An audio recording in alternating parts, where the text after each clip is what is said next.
નમસ્કાર મિત્રો, જય ભારત, જય હિન્દ. સ્વાગત છે તમારું બધાનું લીડર ટ્રેડિંગ ગુજરાતી યુટ્યુબ ચેનલમાં.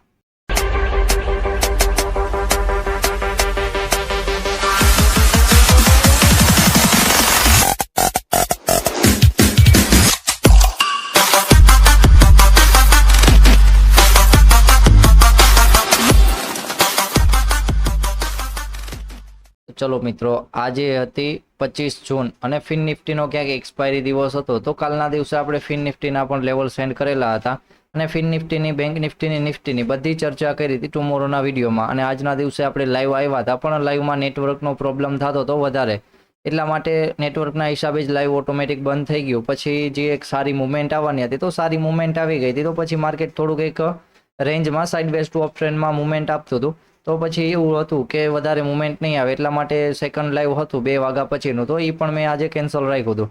અને જે મુવમેન્ટ આવી છે એ આપણે પાછળનો ટુમોરોનો વિડીયો જોયો હોય, પાછળનો 25 તારીખનો, તો એ લોકોને ખ્યાલ હશે કે કઈ જગ્યાએ શું બાય કરવાનું હતું. તો એ લોકોએ ક્યાંક મુવમેન્ટ લીધી હશે અને જે લોકો લેવલ ઉપર કામ કરે છે, લેવલમાં પણ એમને સમજાઈ ગયા હશે કે જે રીતના લેવલમાં ચર્ચા હતી કે કઈ રીતના એમાં પણ કામ કરવાનું છે એ બધી વસ્તુમાં. તો એમાં જોવા જઈએ તો ખાસ કરીને ફિન નિફ્ટીમાં, કારણ કે ફિન નિફ્ટીમાં પણ લેવલ હતા. ફિન નિફ્ટીમાં પણ શું હતું, માર્કેટ એક સારી એવી રેન્જમાં કામ કરતું હતું. તો આજે માર્કેટે સારી એવી રેન્જને બ્રેકઆઉટ આપ્યું અને એના ઉપર જ હોલ્ડ કરતું હતું. તો પાછળના વિડીયોમાં આપણે ફિન નિફ્ટી માટે અને બેંક નિફ્ટી માટે બંનેની ચર્ચા હતી કે એક રેઝિસ્ટન્સ ઝોન છે માર્કેટમાં, ફરીવાર રેઝિસ્ટન્સ ઝોન ઉપર માર્કેટ નીકળી જાય છે. તો બેંક નિફ્ટીમાં એક રાઉન્ડ નંબર પણ હતો, 52,000નું ઝોન હતું સારું એવું. અને આપણને ખ્યાલ જ છે કે 500 પોઈન્ટના ગેપે જ્યારે માર્કેટ આવે છે ત્યારે સારી એવી મુવમેન્ટ પણ જોવા મળે છે માર્કેટમાં. તો આજના દિવસે પણ એ જોવા મળ્યું અને રાઉન્ડ નંબર હતો એના ઉપર જ માર્કેટ ક્યાંક હોલ્ડિંગ કરતું હતું. આપણે જે રેઝિસ્ટન્સ ઝોન હતો માર્કેટ એના ઉપર નીકળી ગયું. તો એક ચર્ચા હતી કે જ્યાં સુધી અપર સાઇડ માર્કેટ એના ઝોન ઉપર છે ત્યાં સુધી અપસાઇડની મુવમેન્ટ ગમે ત્યારે આવી શકે છે. તો સારી એવી માર્કેટમાં એક કેન્ડલ જોવા મળી 12 સવા 12ની આજુબાજુ, અને એક જ કેન્ડલમાં માર્કેટ ડાયરેક્ટ 500ના ઝોન ઉપર ગયું. અને 500ના ઉપર ઝોન ઉપર જોવા જઈએ તો 700ના ઝોનની પણ મુવમેન્ટ જોવા મળી.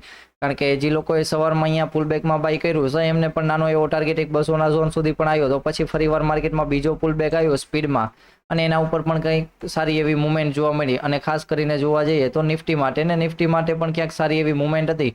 નિફ્ટી માટે પણ 500નું ઝોન હતું, જે આપણે ચર્ચા હતી કે 500ના ઝોન ઉપર છે ત્યાં સુધી આપણે ડાઉન સાઇડ માટે નહીં જઈએ. 500ના ઝોનમાં અને એમાં પણ એક લેવલ હતું, તો લેવલ ઉપર જ માર્કેટ ક્યાંક હોલ્ડિંગ કરતું હતું અને એમાં પણ લાસ્ટમાં સારી એવી મુવમેન્ટ જોવા મળી હતી. તો આજના દિવસે જોવા જઈએ તો સારામાં સારી મુવમેન્ટ ક્યાંક બેંક નિફ્ટી અને ફિન નિફ્ટીમાં જોવા મળી છે. અને જે લેવલ ઉપર કામ કર્યું છે એમને ક્યાંક સારું એવું પ્રોફિટ જોવા મળ્યું છે. કારણ કે 2-3 દિવસથી કેવું માર્કેટ ચાલુ છે કે એન્ટ્રી કરી હોય, સ્ટોપ લોસ નથી આવતો, તો માર્કેટમાં હોલ્ડ કરી રાખો. કારણ કે સાઇડવેઝ ટુ અપ ટ્રેન્ડમાં માર્કેટ હોય છે, તો એવી ક્યાંક મુવમેન્ટ જોવા મળે છે.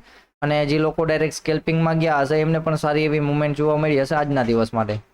તો ચલો, આજના દિવસે પ્રોફિટ થયો, લોસ થયો, જે કર્યું હોય લેવલનો ઉપયોગ કર્યો તો નહોતો કર્યો, સ્ટોપ લોસ આવ્યો, ટાર્ગેટ આવ્યો, ફરીવાર ચર્ચા કરી લઈએ કાલના દિવસ માટે. એટલે કાલના દિવસે છે ક્યાંક બેંક નિફ્ટીનો એક્સપાયરી દિવસ છે. તો બેંક નિફ્ટીના લેવલ છે મેં જે ટેલિગ્રામની ફ્રી ચેનલ છે એમાં સેન્ડ કરી દેશું. અને લેવલ આજ જોશો તો થોડાક દૂર છે, કારણ કે લાઈવ કાલના દિવસે આપણે આવશું તો ત્યારે અમુક લેવલ છે થોડાક આઘા પાછા કરવાની જરૂર પડશે. કારણ કે કાલના દિવસે પણ જોવા જઈએ તો આજના દિવસે માર્કેટે સારી એવી મુવમેન્ટ આપી છે. અને કાલના દિવસે જો પહેલી વસ્તુ એ કે ગેપ અપ મોટું આવે છે, તો મારો પર્સનલી વ્યૂ એવો છે કે મોટું ગેપ અપ હોય તો હું પહેલી એન્ટ્રી પુટની કરીશ. ત્યાંથી જો માર્કેટમાં ટાઈમ મળશે પુટની એન્ટ્રી કરવાનો, તો ઓલ ટાઈમ હાઈ માટે છે આજના દિવસે મુવમેન્ટ આવી ગઈ છે. એ જ સિમ્પલ વ્યૂનો ઉપયોગ કરીને બીજું કાંઈ નહીં, કા 53,000ના ઝોન પાસે માર્કેટ ઓપન થાય તો એક પુટના વ્યૂ માટે જાય છે કે અહીંયા 200 પોઈન્ટનો પ્રીમિયમ વધે એવી ક્યાંક મુવમેન્ટ જોવા મળે. અને કા માર્કેટ પછી વધારે ગેપ અપ ઓપન થાય છે 53,200ના ઝોન પાસે ક્યાંક, તો ત્યારે એક વ્યૂ હશે કે માર્કેટ એકવાર 53,000ના ઝોને ટચ કરવા આવે તો 200 પોઈન્ટની મુવમેન્ટ અહીંયા પણ જો વધારે ગેપ અપ જોવા મળે ત્યારે ક્યાંક. ફરીવાર માર્કેટ ગેપ અપ ઓપન નથી થતું અને માર્કેટ સાઇડવેઝ ઓપન થાય છે 630 વાળા ઝોન પાસે જ ક્યાંક ક્લોઝિંગ થયું છે, તો અહીંયા ઝોન પાસે ઓપન થાય છે તો એક વ્યૂ એ હશે કે માર્કેટ 500નો ઝોન છે એ ઓપન ઇન્ટરેસ્ટનો ડેટા જોઈ લેવાનો છે કે સારો એવો જો હાઈએસ્ટ ઓપન ઇન્ટરેસ્ટ વાળી જગ્યા હોય 500ના ઝોન પાસે અને સારો એવો સપોર્ટ હોય માર્કેટમાં, અને માર્કેટ 500ના ઝોન ઉપર છે તો પછી અપસાઇડની હજી ક્યાંક 53,000ના ઝોન સુધી ગમે ત્યારે ક્યાંક મુવમેન્ટ આવી શકે છે. તો એક 500ના ઝોન ઉપર છે ત્યાં સુધી અપસાઇડની મુવમેન્ટ માટે જોઈ શકાય. ફરીવાર માર્કેટ ફ્લેટ ખુલીને એવું થાય છે કે માર્કેટ 500નું ઝોન બ્રેક કરી દે છે અને 500ને ઝોન નીચે ક્યાંક, તો 450ના ઝોન નીચે ટ્રેડ કરતું હોય તો ત્યારે પુટ સાઇડનો એક વ્યૂ રાખી શકાય. પણ વધારે ક્વોન્ટિટી આરે કામ નહીં કરીએ, કારણ કે 500નો ઝોન નજીક છે એટલે 400ની જેમ નીચે આવતો જશે એમ ક્વોન્ટિટી થોડીક વધારવી હોય તો ત્યારે વધારી શકાય, પણ 500ના ઝોન પાસે આવે છે કારણ કે 400નો ઝોન પણ અહીંયા એક માર્કેટ સપોર્ટ તરીકે કામ કરી શકે છે. એના નીચે 200નો ઝોન છે, 200નો ઝોન છે એ થોડોક મોટો સપોર્ટ છે, કારણ કે કેમ સપોર્ટ છે જોવા જઈએ તો એના નીચે એક પાછો 51,000નો ઝોન, તો જેમ જેમ નીચે જતા જાય એમ સપોર્ટ આવતા જશે. અને સારો એવો અને મોટો સપોર્ટ કયો છે કે જે રેઝિસ્ટન્સ ઝોન હતો માર્કેટ એનો સપોર્ટ બનાવે એ સૌથી મોટો સપોર્ટ જોવા મળે આપણને માર્કેટમાં, તો 52,000નો ઝોન છે. 52,000નો ઝોન સૌથી મોટો એક સારો એવો સપોર્ટ ઝોન છે.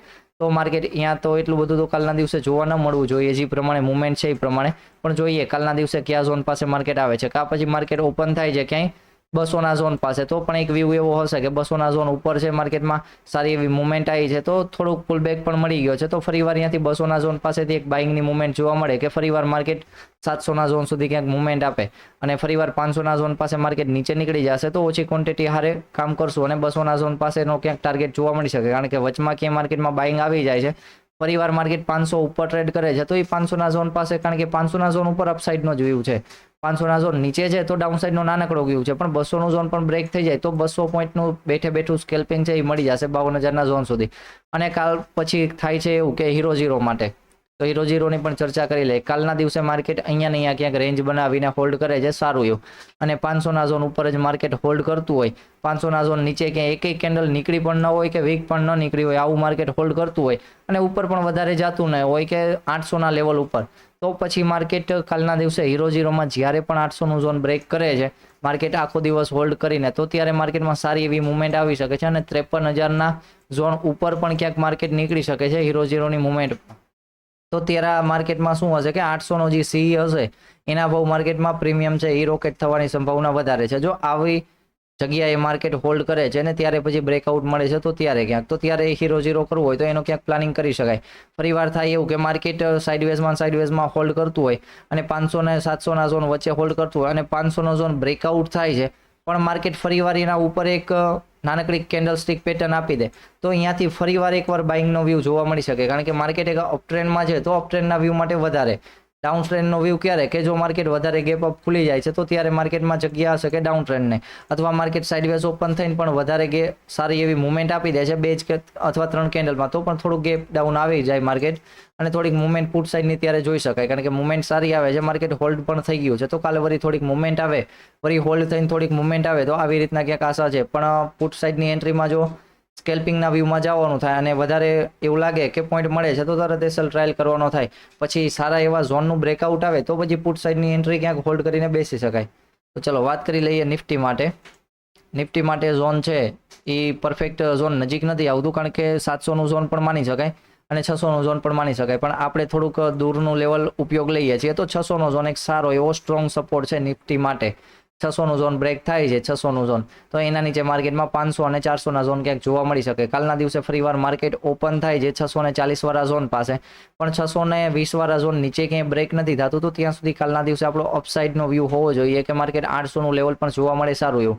ફરીવાર માર્કેટ સાઇડવેઝ ઓપન થઈ જાય છે અને ફરીવાર 750નું લેવલ બ્રેક કરે છે તો 820નો એક ટાર્ગેટ છે અને 820નો ઝોન છે એ કાલના દિવસે એક રેઝિસ્ટન્સ ઝોન તરીકે કામ આવી શકે છે, કારણ કે અત્યારે બેંક નિફ્ટી પણ છે એ પણ 53,000ના ઝોનના ક્યાંક નજીક હશે જો નિફ્ટીમાં આટલી મુવમેન્ટ આવી તો, કારણ કે નિફ્ટીમાં થોડીક મુવમેન્ટ આવે તો બેંક નિફ્ટીમાં વધારે મુવમેન્ટ આવે છે એના હિસાબે.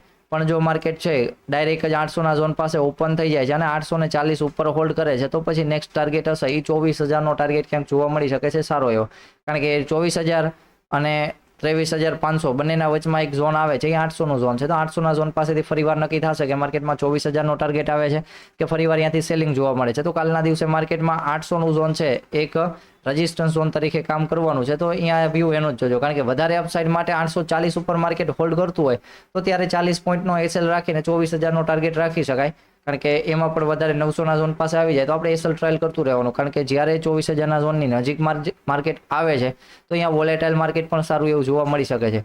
ફરીવાર માર્કેટ સાઇડવેઝ ઓપન થઈને ડાઉન સાઇડમાં નીકળે છે તો અહીંયા નાનકડો ટાર્ગેટ છે નહીં સપોર્ટ ઝોન છે, પણ ડાયરેક્ટ માર્કેટ સપોર્ટ ઝોન પાસે આવે છે તો એક બાઇંગનો વ્યૂ છે, રેઝિસ્ટન્સ ઝોન પાસે આવે છે તો એક સેલિંગનો વ્યૂ છે. જ્યાં સુધી 820 નીચે છે ત્યાં સુધી, પછી કોઈ સેલિંગનો વ્યૂ મોટો છે નહીં, કારણ કે મોટો સેલિંગનો વ્યૂ છે 600ના ઝોન નીચે, direct market down side open થઈને પુલ બેક આપીને નીકળે છે, તો મુવમેન્ટ હશે એ થોડીક સ્પીડમાં જોવા મળશે, કારણ કે ત્યારે માર્કેટ ફરીવાર રેન્જમાં આવી ગયો હશે અને અહીંયા બ્રેકઆઉટ હશે, એ ફેક થશે અને એના નીચે આપણને કન્ફર્મેશન મળશે પુટની, તો એ પછી નીચેનું લેવલ પણ બ્રેક કરે એવી ક્યાંક મુવમેન્ટ પણ હોઈ શકે છે. તો ચલો મિત્રો, આવી રીતના ક્યાંક આપણું એનાલિસિસ અને આવી રીતના ક્યાંક વ્યૂ છે ને જે લેવલ છે એ બધા ટેલિગ્રામની ફ્રી ચેનલ ચાલે છે એમાં સેન્ડ કરી દીધા છે, તો એમાંથી લેવલ પણ મળી જશે. તો ચલો મિત્રો, જય ભારત, જય હિન્દ. મળીએ ફરીવાર કાલના દિવસે લાઈવ વિડીયોમાં.